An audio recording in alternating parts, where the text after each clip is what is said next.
दोस्तों बोर्ड परीक्षा में मात्र 3 महीने बचे हैं, लेकिन आपको कुछ भी समझ में नहीं आ रहा है। आप सिर्फ इधर उधर भटक रहे हो। आप बहुत सारे वीडियो देखे होंगे कि सुबह में पढ़ो, इस टाइम पे पढ़ो, इस तरीके से पढ़ो या फिर इतने घंटे पढ़ो। ये सारा कुछ आप समझ में होगा, लेकिन आपको यही नहीं समझ में आ रहा है कि जो बच्चा कुछ नहीं पढ़ा है वो कैसे शुरुआत करे, वो कैसे पढ़े कि ये जो 3 महीना बचा है इसमें कम से कम वो 85% आराम से स्कोर कर सके। तो आज की इस वीडियो में जो चीज़ें बताऊंगा ना किसी यूट्यूब चैनल पर बताया गया होगा, ना किसी ऑफलाइन कोचिंग में। तो आप इस वीडियो को ये 8 पॉइंट एकदम अच्छे से देखना। और ये जहरीला सांप क्या है ये भी मैं बताऊंगा, और ये 10 ईच सब्जेक्ट ये क्या है ये भी मैं बताऊंगा। तो वीडियो को 1 सेकंड के लिए भी स्किप मत करना, बोर्ड परीक्षा देना है। तो सबसे पहले मैं बिना टाइम गवाए आपका शुरू करूंगा कि आपके बोर्ड एग्जाम में मात्र 3 महीने बचे हुए हैं, ठीक है। और आपके पास बुक भी है, कॉपी भी है, लेकिन आपको समझ नहीं आ रहा है कि कैसे शुरू करें, ठीक है। कहाँ से शुरू करें। जो बच्चे कुछ नहीं पढ़े हैं उन्हें समझ ही नहीं आ रहा है कि कहाँ से शुरू करें, ठीक है। और ये जो 3 महीना बचा है उनके मन में एक ये भी सवाल है, क्या इनका ये 5 सब्जेक्ट और सभी चैप्टर्स कवर हो पाएंगे। तो ये सारा कुछ मैं आपको बताऊंगा, ठीक है। तो आपके पास बुक भी है, कॉपी भी है। तो सबसे पहले आपको करना क्या है, आपको एक चार्ट पेपर लेना है या एक सादा पेज लेना है। उसमें सबसे पहले क्या करना है, आपको अपने वीक सब्जेक्ट को बताना है कौन सा आपका वीक सब्जेक्ट है और कौन सा आपका स्ट्रॉन्ग सब्जेक्ट है। क्योंकि हर स्टूडेंट के कोई ना कोई वीक सब्जेक्ट होते हैं और कोई ना कोई स्ट्रॉन्ग सब्जेक्ट होते हैं, ठीक है। तो सबसे पहले आप उसको आइडेंटिफाई कर लो। मान लो आपको लगता है आपका इंग्लिश और हिंदी स्ट्रॉन्ग सब्जेक्ट है, फिजिक्स, केमिस्ट्री, मैथ या जो भी आपका सब्जेक्ट है वो आपका थोड़ा सा वीक है। तो आप क्या कर सकते हो, वीक सब्जेक्ट को आप डेली पढ़ो, ठीक है। और स्ट्रॉन्ग सब्जेक्ट को आप अल्टरनेट कर लो। अल्टरनेट मीन्स एक दिन के गैप करके, ठीक है। क्योंकि जो आपका स्ट्रॉन्ग सब्जेक्ट है उसे आप गैप करके पढ़ोगे तो भी आप एग्जाम तक उसे अच्छे से तैयार कर लो, ठीक है। अब आपको फिक्स टाइम करना है। किस तरीके का फिक्स टाइम मैं अभी आपको बताता हूँ, ठीक है। अच्छा, तो आपके पास बुक भी है, आप ये भी आइडेंटिफाई कर लिए कि कौन सा हमारा वीक सब्जेक्ट है, कौन सा स्ट्रॉन्ग सब्जेक्ट है। तो अब आपको पता है कि जैसे पहला चैप्टर से आप शुरू करना चाहते हो तो आपको करना क्या होगा, ठीक है। तो सबसे पहले आप क्या करो, आप एनसीईआरटी की जो आपकी बुक है, ठीक है, सबसे पहले उसे एक बार पढ़ डालो। उसे एक बार पढ़ डालोगे तो कुछ ना कुछ यहाँ से आपका रिजल्ट निकलेगा, मतलब कुछ आपको यहाँ पे बातें समझ में आएंगी। फिर आप क्या करो होगा, ठीक है। तो आप उस नोट्स को एक बार अच्छे से पढ़ो। तो यहाँ से कुछ सीखे, कुछ यहाँ से सीखे। अब आपको करना क्या है, आपको सिंपली जो जस्ट एनसीईआरटी का जो क्वेश्चन है, एग्जाम्पल क्वेश्चन और एक्सरसाइज क्वेश्चन, बस आपको उतना ही लगाना है। कोई भी आपको साइड बुक नहीं लगाना है, कोई भी एक्स्ट्रा बुक नहीं लगानी है। अगर आप एनसीईआरटी सिर्फ करते हो, अगर आपको एनसीईआरटी अच्छे से आती हो तो आप 90% आराम से स्कोर कर सकते हो। क्योंकि सभी बोर्ड का पूरा एनसीईआरटी सिलेबस हो चुका है और सभी क्वेश्चन एनसीईआरटी से आएंगे, क्लियर है। तो आपको करना क्या है, सबसे पहले आपके पास एनसीईआरटी किताब है उसे एक बार पढ़ लो। आपके पास नोट्स है उसे अच्छे से पढ़ लो। और फिर क्या करो, आप एक बार एनसीईआरटी के जितने क्वेश्चन हैं उनको लगा लो, ठीक है। अच्छा, तो इतना करने के बाद अब आप क्या करो, सबसे पहले अगर जो बच्चे कमज़ोर हैं वो एक एक पतली कॉपी जो 5-5 रुपए की होती है उसको खरीदें। उसमें जो भी इम्पॉर्टेंट डेरिवेशन होते हैं, जैसे मैं बता रहा हूँ अपने चैनल पर या कहीं से भी आप जो भी किसी को फॉलो करते हो, स्कूल, कोचिंग या कोई भी यूट्यूब चैनल, तो आप इम्पॉर्टेंट जो क्वेश्चन होते हैं, इम्पॉर्टेंट डेरिवेशन होते हैं, सब्जेक्ट का जो भी चैप्टर वाइज फॉर्मूला होता है, ये सब आप इम्पॉर्टेंट क्वेश्चन जो होते हैं, लॉन्ग क्वेश्चन, इन सबको आप एक कॉपी में चैप्टर वाइज, जैसे एक कॉपी लिए चैप्टर 1 के लिए 3 पेज छोड़ दिए। अब इस 3 पेज में उस चैप्टर का पहले पेज पे इंपॉर्टेंट फॉर्मूला लिख लिए। अब जो जो उसमें इंपॉर्टेंट डेरिवेशन है उसको लिख लिए।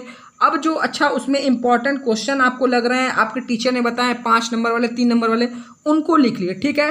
क्योंकि ये कॉपी आपके एग्जाम के समय बहुत बड़ा रोल प्ले करेगी, क्योंकि उस समय आप पूरा किताब नहीं पढ़ सकते हो, क्लियर है। अब आप एक बात और क्या करो, डेली की जो आप एक दिन बिता रहे हो उसको एनालाइज किया करो कि आप इस दिन में क्या किए।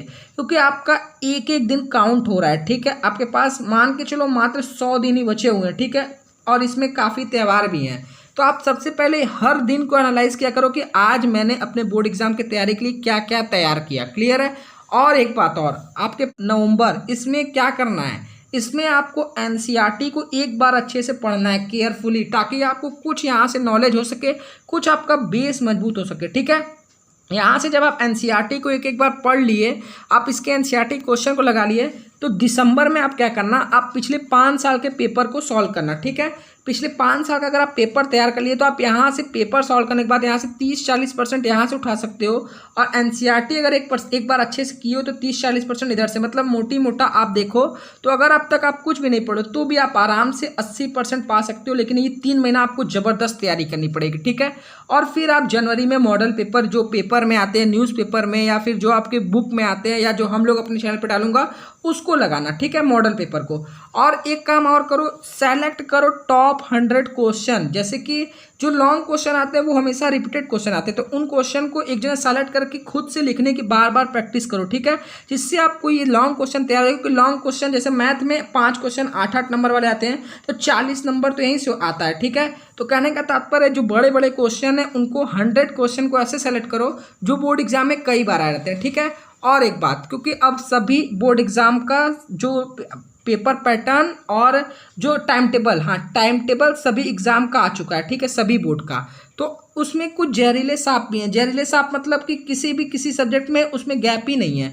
तो आपको करना क्या है, जिसमें गैप नहीं है उसकी तैयारी बहुत अच्छे से करनी पड़ेगी। क्योंकि एग्जाम में जब आपको गैप नहीं मिलेगा तो पहले से तैयार नहीं किए रहोगे, क्योंकि जो सफलता होती है वो पहले से तैयार की गई मेहनत पे निर्भर करती है। ठीक है, जो पहले से आप मेहनत करोगे उस पर वो निर्भर करती है। तो आपको उस एग्ज़ाम की तैयारी अभी से ज़बरदस्त करना पड़ेगा। ठीक है, और एक बात, आपको हर सब्जेक्ट के 10-10 चैप्टर को एकदम अच्छे से तैयार करना पड़ेगा, ताकि इसके बल पे आप बोर्ड एग्जाम में जा सको। ठीक है, जो बच्चे कुछ नहीं पढ़े हैं, आप इंपॉर्टेंट क्वेश्चन तो लगाओगे, लेकिन इंपॉर्टेंट क्वेश्चन के भरोसे आप बोर्ड एग्जाम में अच्छे मार्क्स नहीं पा सकते हो। जितना मैं चाहता हूँ 80% जैसे लास्ट ईयर बच्चे पाए हैं। ठीक है, तो आपको 10 चैप्टर हर सब्जेक्ट के एकदम ज़बरदस्त तरीके से लगाने पड़ेंगे। ठीक है, और अगर आप हिंदी मीडियम में किसी भी बोर्ड से हो तो आप हमारा टॉप 100 बैच ज्वाइन कर लो। इसमें आपको इस तरीके से तैयारी कराएगी कि आप आराम से 85% स्कोर कर सकते हो।